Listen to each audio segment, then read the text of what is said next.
حرام يا جدعان، والله العظيم حرام. هو كل مرة يبقى عندنا فرصة ان احنا نتصدر من اول الموسم ونرتاح نضيع الفرصة وما نعرفش نستغلها. تعادلين وهزيمة ضيعوا عليك صدارة الدوري. العراب بيلمح عن سوء مستوى اللعيبة الاجانب. التحكيم المصري من سيء لأسوأ، وشيكا جاب اخره خالص. كل الفرق تلعب بعد 3 ايام الا الننوس لازم يتأجل له. عندي كلمتين مهمين عن الزمالك، فمشروبك اللذيذ وروق علينا بلايك واشترك في القناة، واظن كفايه رغي لحد كده، ويلا بينا نخش في المعمعة.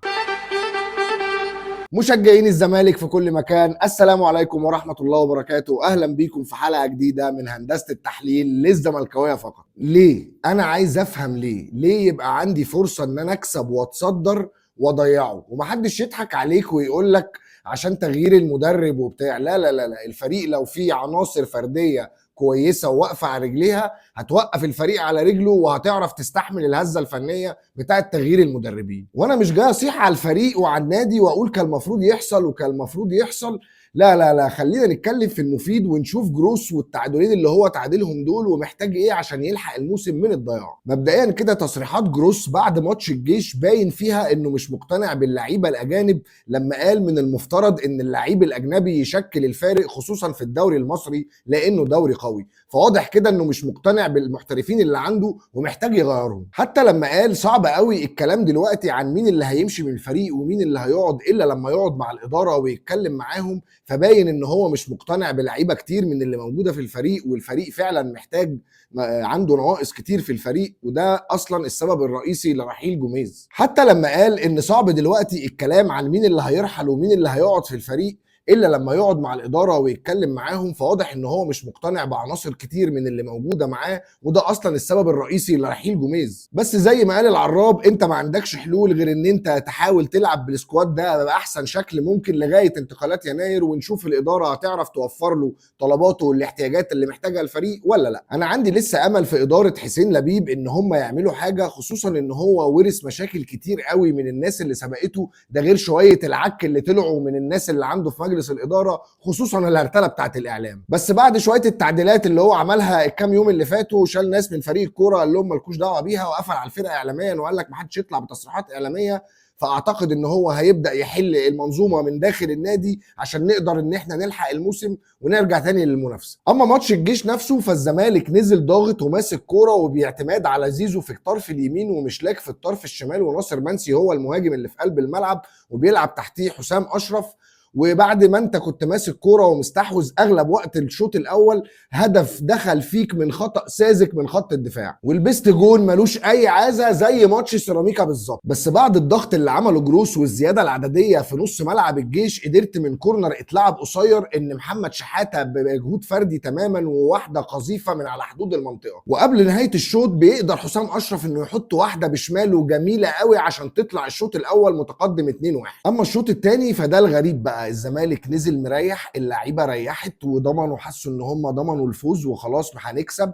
لبست جون تاني برضو ملوش اي عازه، ومعرفتش ان انت تخترق دفاعاتهم وتسجل هدف الفوز، وضيعت نقطتين مهمين جدا. وانا الصراحه مش عارف الزمالك هيفضل ينقط كده لحد امتى. وكالعاده مفيش ماتش في دوري نايل المميز من غير فضايح وكوارث تحكيميه. اقنعني ازاي دي مش ضربه جزاء؟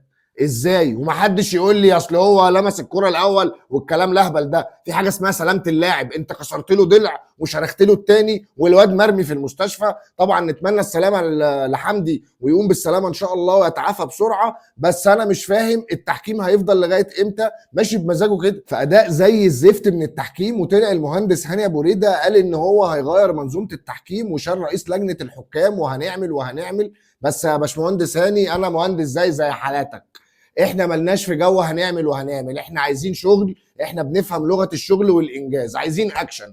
احنا التحكيم بتاعنا بقى من سيء لأسوأ، وبقينا أسوأ ومسخة في وسط الدول العربية والأفريقية، وبقينا أسوأ دوري بعد ما كنا أقوى دوري في المنطقة. وطبعا كلنا شفنا شيكا وانفعاله على الحكام ونرفزته وهو خارج من الملعب، بس والله عندك حق يا شيكا، ده بقت حاجة تقرف. وبمناسبة اتحاد الكورة، صدعتونا أول الموسم ده مضغوط، الموسم ده بدون تأجيلات، وكلنا لعبنا افريقيا وبعديها لعبنا ب3 ايام ماتش الدوري، الا الننوس اجلت له ليه؟ مش قعدت تقولوا مش هنأجل له؟ ما طبعا لازم اي مدير فني ضايع يجي ياخد معاهم بطولات. ما انت بتريح له لعيبته وبتأجل له على المزاج، وبيلعب المؤجلات بالترتيب اللي هو عايزه، ومش عايزه يكسب وينافس ويكتسح، ومديله اكتر فلوس فينا.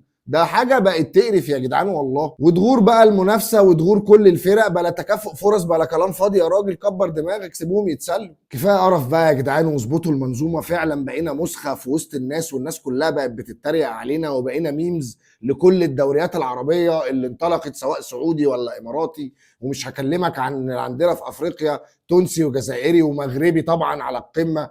فيا جماعه مش ممكن، كفايه كده، صلحوا المنظومه عشان الواحد يعرف يرجع يتفرج بنفسه ويشجع بنفسه. عشان هو احنا التشجيع، الجماهير هي اللي بتكسبكم فلوس، فلو احنا بطلنا نتفرج ونشجع انتوا هتفلسوا. وبس يا زملكاويه، كده انا خلصت كلامي، بس كلامنا سوا اكيد لسه ما خلصش. لو عجبتك الحلقه ما تنساش تعمل لايك وتشترك في القناه، وسيب لي رايك في الحلقه في الكومنتات، وشير لي الحلقه مع اصحابك، لان ده فعلا بيساعدنا في انتشار المحتوى.